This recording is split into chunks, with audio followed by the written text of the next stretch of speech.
สวัสดีค่ะคลิปนี้มาชวนทำเค้กกล้วยตากสูตรบัตเตอร์เค้กเนื้อนุ่มผสมกล้วยตากรสชาติหวานน้อยอร่อยและทำง่ายมากๆเนื้อเค้กมีความนุ่มผสมกับกล้วยตากหนึบๆอร่อยเข้ากันเลยใครอยากลองทำไปเริ่มลงมือกันเลยค่ะ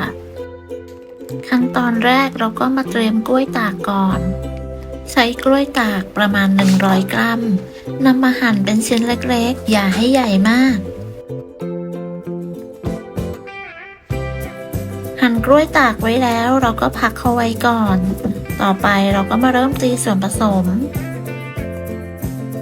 เริ่มจากการตีเนยจะใช้เป็นเนยเค็ม ตีเนยให้อ่อนนุ่มและกระจายตัว โดยใช้สปีดความเร็วกลาง เสร็จแล้วหยุดเครื่องแล้วปาดชามผสม ต่อไปให้เราใส่น้ำตาลทราย จากนั้นตีส่วนผสมต่อ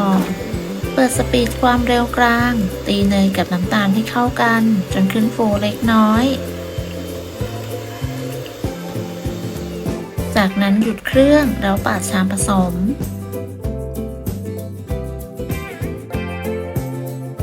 ต่อไปเราจะใส่ไข่สูตรนี้ใช้ไข่ไก่2 ฟองทยอยใส่ไข่ลงไปทีละ1 ฟองจากนั้นเปิดสปีดความเร็วกลางตีไข่กับเนยให้เข้ากันเมื่อตีจนเข้ากันดีเราก็ใส่ไข่ฟองที่2ลงไปตามด้วยกลิ่นวานิลา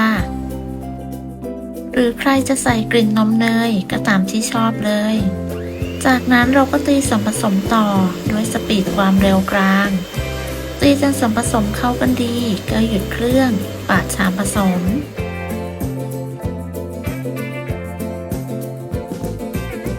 ขั้นตอนต่อไปเราจะใส่แป้งก็จะมีแป้งเค้กนมผงสำหรับเบเกอรี่และผงฟูร่อนส่วนผสมของแห้งทั้ง3 อย่างลงไปในส่วนผสม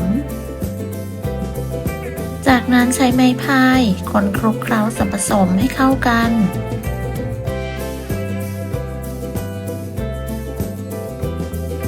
เมื่อคนส่วนผสมจนเข้ากันดีแล้วต่อไปก็ให้ใส่นมสดลงไปจากนั้นเราจะตีส่วนผสมให้เข้ากันอีกครั้งโดยเปิดสปีดความเร็วกลาง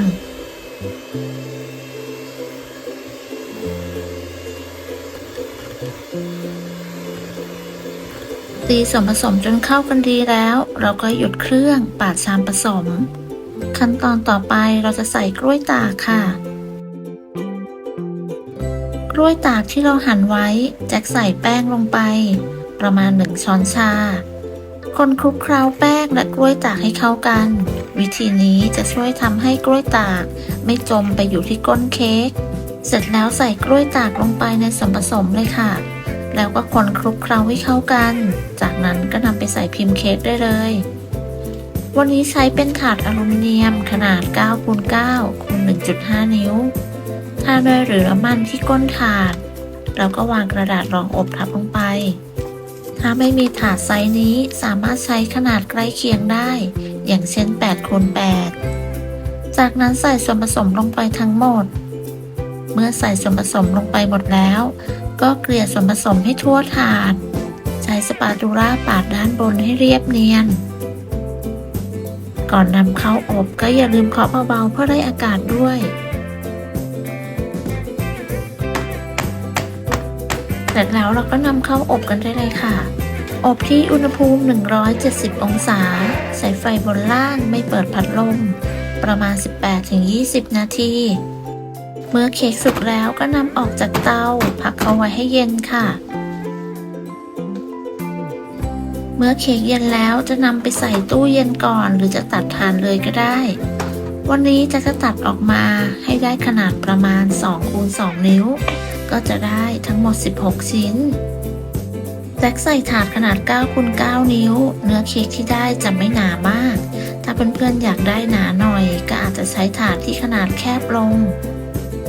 เค้กกล้วยตากที่ได้จะมีลักษณะนุ่มแล้วก็หนึบๆเวลาที่เรากัดโดนกล้วยตากสูตรนี้รสชาติไม่หวานมากขึ้นอยู่กับกล้วยตากที่ใช้ด้วยถ้าเพื่อนๆใช้กล้วยตากเหมือนที่แจ็คใช้ก็สามารถใส่น้ำตาลเท่ากันได้เลยขอบคุณสำหรับการติดตามรับชมคลิปนี้ถ้าเพื่อนๆชอบก็ลองทำดู ไงก็มาคอมเมนต์คุยกันสำหรับคลิปนี้ต้องลาไปก่อนพบกันใหม่ในคลิปหน้าสวัสดีค่ะ